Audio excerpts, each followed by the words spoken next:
What's up, casuals? Aiden Noble back, recapping UFC Fight Night. Kamaru Usman versus Duplessis. Fight took place, Paycom Center, Oklahoma City in the United States. Let's get straight into it. We're talking about the main card fight. First fight on the card was Tommy McMillan, Sugar's mate here. They have a lot of similarities in the way they fight, so you can tell that they definitely do training together. This fight was almost fight of the year. It got the performance of the night.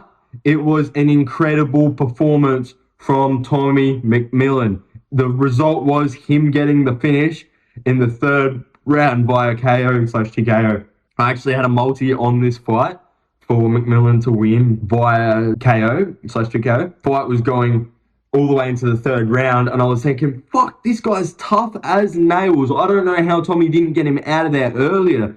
He's tough as nails. He was still a punching bag at the end of the day, but I was getting a bit nervous for my multi there, thinking, oh shit, but he got the stoppage, got the money, that's what matters. Things that Tommy did great here, his punch combos, his 1-2, his individual jab and his right hand, the uppercuts, the body punches. There's so much to highlight here of things he did good. Knees down the middle constantly. He constantly found an opening for them. Came out early with those oblique kicks, stomping on the leg. The traditional normal leg kicks as well. Relentless pressure and pace. He did not let off the gas. Insane cardio from him. I'm going to be critical of one thing. He loves the chaos, which makes him such an entertaining fighter.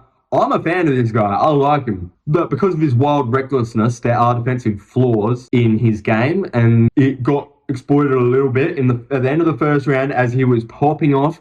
He did get wobbled a bit. It wasn't quite a knockdown, but he was close to being one. It was wobbled bad. And in the second round, he got caught with a knee down the middle, real flush, which was a damaging shot. But overall, volume got the job done for Tommy McMillan. I'm going to quickly highlight Tommy is 11-0 in his career now. 2-0 in the UFC, both via KOs. 9 of those 11 wins are first round finishes. And he landed 252 significant strikes in this fight.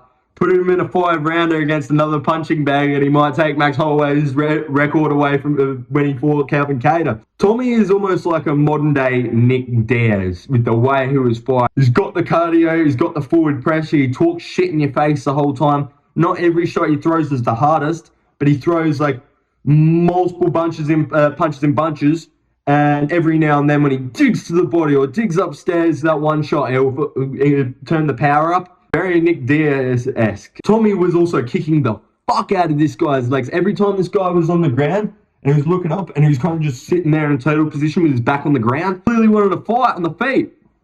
Get the fuck up, he says. Kicking the shit out of his legs. Masterclass performance. Great potential in his future. Next fight, Tabatha Ricci versus Fatima Klein. The female fight, not going to get too much into this just because these are like no names. The result was Klein via unanimous decision. Klein now has a record of 10-1. It's a nice record. She showed a well-rounded game of MMA the entire fight. She outstriked her, out-grappled her. Not the most entertaining fight. Showed some beautiful techniques throughout the fight, though. This affects the rankings, so I've got to bring this up. Ricci was ranked number 7 and Klein was ranked number 14. So this will now bump Klein up to get into the mix-up and knock on the door of the top of her division, where she can go from here. She's also on a 4-fight win streak now, and 2 of these wins via KO. Let's see what big things happen in the future for Klein. Next fight, the Gooner Chase Hooper versus Mitch Ramirez. The result, the Gooner got the first round rear naked choke. He needed this win. Chase did after 2 back-to-back knockout losses. How the fight went, the Gooner went to his bread and butter early in the grappling department, locked in the rear naked choke. How he got that rear naked choke, he shot a nice single leg on his opponent.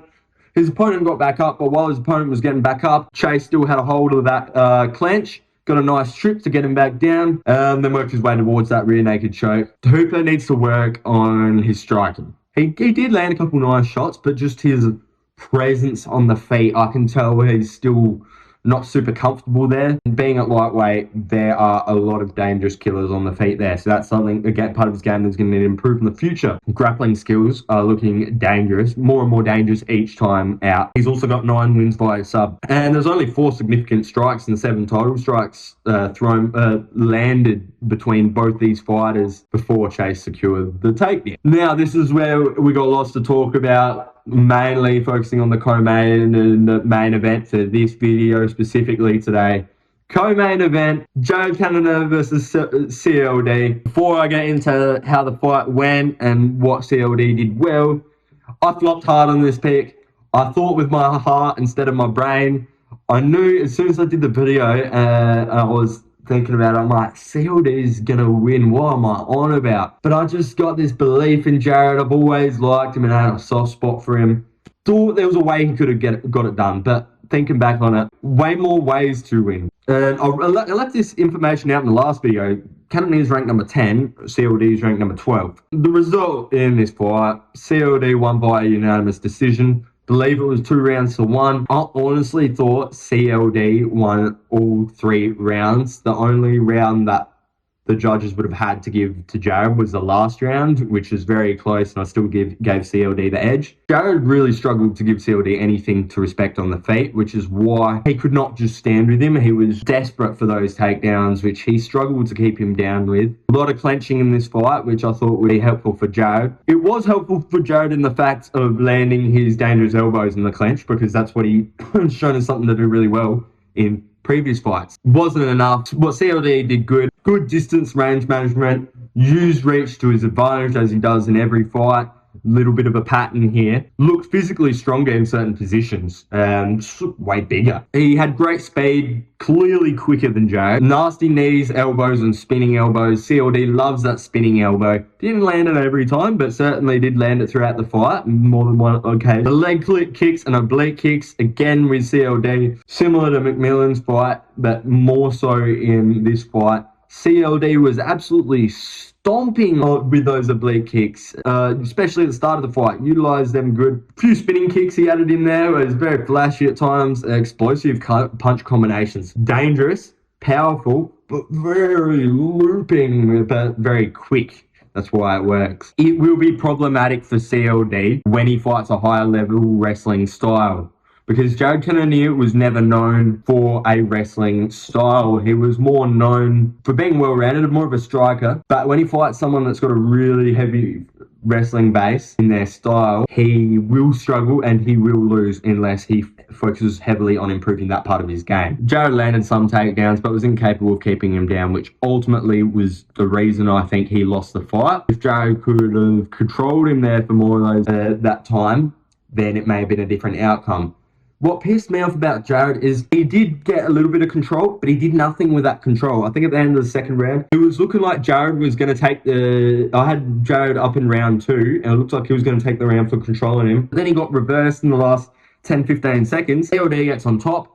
The difference is when CLD got on top, he was raining down ground and pound strikes, which stole the round, because the judging criteria is damage before control time. Control time comes after that. Therefore, CLD winning that round. I think CLD should fight next. Israel Adesanya. This fight made all the sense in the world to me, considering Izzy lost to Piper. Izzy needs to fight down in the rankings, and I honestly think this is generous giving him CLD instead of someone lower. The momentum's on the side of CLD. CLD is riding 5-fight win streaks with 2 of those wins via KO, and Izzy is riding a 4-fight losing streak, with those last 3 of those losses being finishes. The age gap here, CLD is 30 and Izzy is 36. The age gap is a factor there, 6 years. This is something I thought was interesting, which makes it look good for Izzy's chances here. CLD has a 79-inch reach, while Izzy has an 80-inch reach. CLD, in his style, relies heavily on having the reach advantage, using his style to outstrike his opponents. Izzy's one of the best at outstriking opponents in a tit-for-tat striking war. CLD won't be able to rely on that reach advantage at all, how he's used to in other fights. So that will force him to feel out of his comfort zone. So he may have to resort to changing his style up. There's going to have to be a change in the game plan if this fight happens. Now, CLD is 15-2, 10 wins via KO. Dangerous guy. He's an unorthodox dynamic striker that uses a variety of creative strikes and is ranked number 12 in the middleweight division. Whereas rail. 24-6, 16 wins by a KO. I was almost a little bit surprised when I saw this, because you see, Izzy is always getting, especially in his prime, and when he was at the top as champ, he was always winning fights by decision. He's shown throughout his career he knocks guys out. Izzy is a technical kickboxer, elite rangy counter striker with some of the best fight IQ. Although Izzy hasn't been showing some of the best fight IQ as of recent, as he was heavily regarded to be known for having the fight IQ, but I have not seen that lately, especially in his last fight was Joe Python. It seems like he just he forced to try and create a moment to get the finish and just ended up in a terrible position because he was winning the fight with Piper before went away from his game plan, which that's how I observed it and how it looked to me. And Izzy's ranked number 8 in the middleweight division. CLD getting a win over Izzy could really skyrocket him into the top of that division. Now, if I'm going to make a prediction, this one's super hard because it makes sense for me for Izzy to actually be able to win this fight. But it made sense for me for Izzy to win against Piper as well, which he should have. But he didn't. I don't think Izzy's got the desire, the hunger, the discipline that he used to anymore. I think he's made enough money.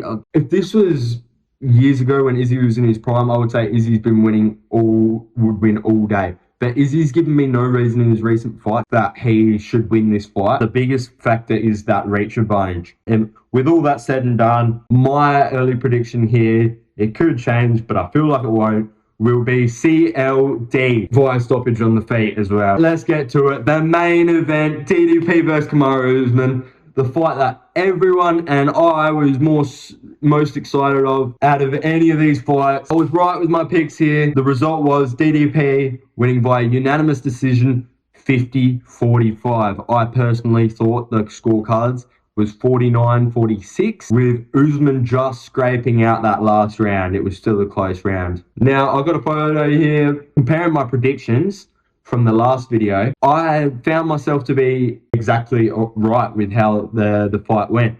I said DDP would be physically too much for Usman, and Usman isn't a big middleweight, but DDP is. Even though when watching the fight, I thought Usman did look smaller, but not as small as I thought he would compared to DDP. Usman's never fought a style like him. He definitely looked like he was a bit flustered at how to deal with this style throughout the fight. If Usman gets takedown stuff early, it's all over Red Rover. That's what happened. Kamaru will struggle to keep up with DDP if the fight is forced to be kept on the feet. Also, something that I was bang on about, we'll see a bigger reaction out of Usman when shots land on him over vice versa.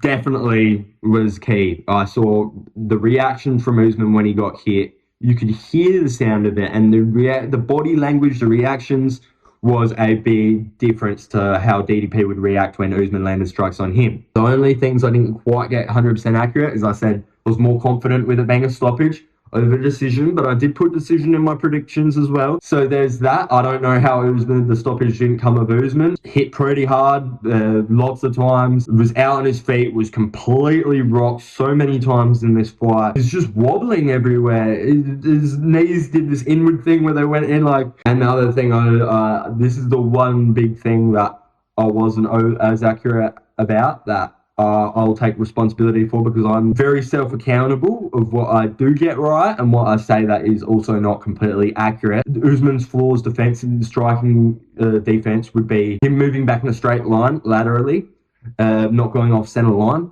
It was actually the opposite. Usman kept dipping his head down in the pocket, where DDP found those knees down the middle and was also feinting a lot of these uppercuts. Never really threw too many, threw a couple I think, but not too many. Kept feinting the uppercut just to make Usman think twice about shooting for the takedown, because Usman didn't shoot. He's shot a fair few times, but not as much as he probably should have, because the threat there was already established. A couple of times Usman went to fake a takedown, or maybe stopped himself at the last minute from going in, and straight away you saw the knee from DDP going up. They should have battered him, which it did a feign times, and he kept feigning that uppercut to establish what's coming next if he shoots for the takedown, which would have been headshot bang. DDP seemed very comfortable with switching stances from orthodox to southpaw, which he did his homework really well, because he had different weapons on either stances that were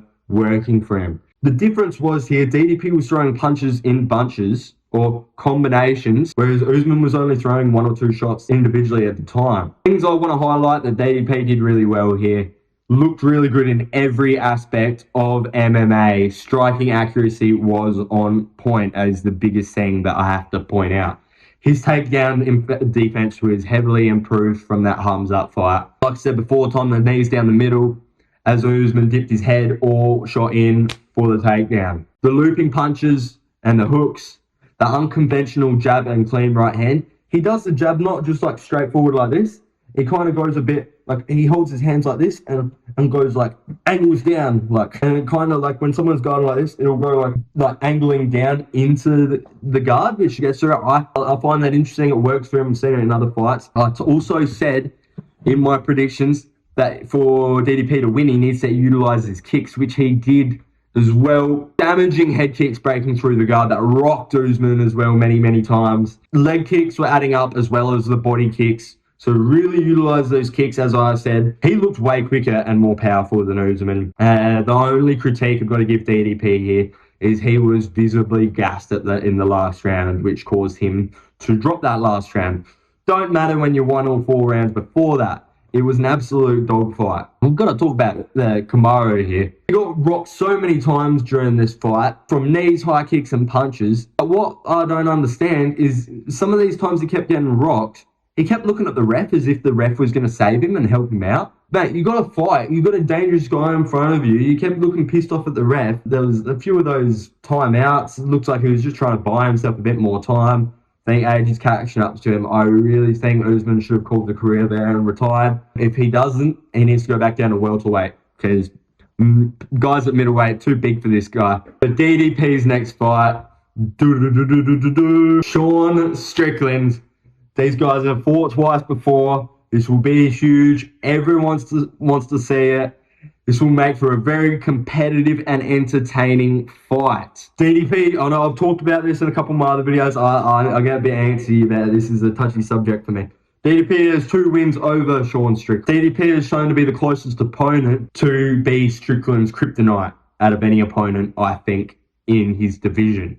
Now, let's talk about those 2 fights. The first fight was an absolute robbery. Get the fuck out of here, you casuals, if you think DDP won that first fight. 3 rounds to 2, clearly got robbed. Competitive fight, though. Second fight, Sean was 100% off. Damn near lost every single round, got the shit beaten out of him. Third fight will be way more competitive, can guarantee that. I think everyone also knows that too. Quickly compare the stats here. 24-3, 11 wins via sub for DDP. Won 10 out of his last 11 fights, only losing to Hamzat. That's huge. And he's ranked number 2 in the division. Should be ranked number 1 because Hamzat's like going up a weight, I'm pretty sure. DDP deserves a rematch with Strickland way more than Hamzat does all day long. And then you also got a Mogul there waiting. Like, it's almost like Alman Sarukian for the lightweight division. The UFC is like, nah, you can sit out for a bit longer. But DDP is way more active. The UFC likes active fighters that aren't going to sit and wait on the sidelines. Sean Strickland, he's a 2-time middleweight champion. He won the belt against the best striker in the UFC division, Israel Adesanya, and won the belt a second time against the best grappler in the UFC division, in the middleweight division, in Hamzat Chimaev. 31-7. 12 wins via KO. Strickland is a defensively responsible boxing-centric style known for his high output and consistent forward pressure. Usually overwhelming opponents in most case scenarios. They find it very awkward and hard to deal with. And he's the best UFC fighter to adapt the Philly shell style into his game. Uses it very well. And just a little bit of a picture here. First fight, I think it was before their first fight and the second fight. Obviously, Strickland's going bang, bang, and DDP thought he'd do it back. And it was funny, obviously, words got exchanged, and Strickland just didn't have a bar of it and just turned around and just started hammer fisting the guy in his seat in the UFC crowd. Brandon Moreno and Gilbert Burns were there. At least Strickland politely asked the child to move out the way before he beat the shit out of the South African. But this concludes my video recapping UFC Fight Night. The next video will be breaking down Magomed Ankalaev versus Bogdan Guskov, with Steve Erceg in the co-main event. Our Aussie fella, going to be talking about him too. Thanks for watching this long, guys. I'm loving this shit at the moment, and I'll see you in the next one.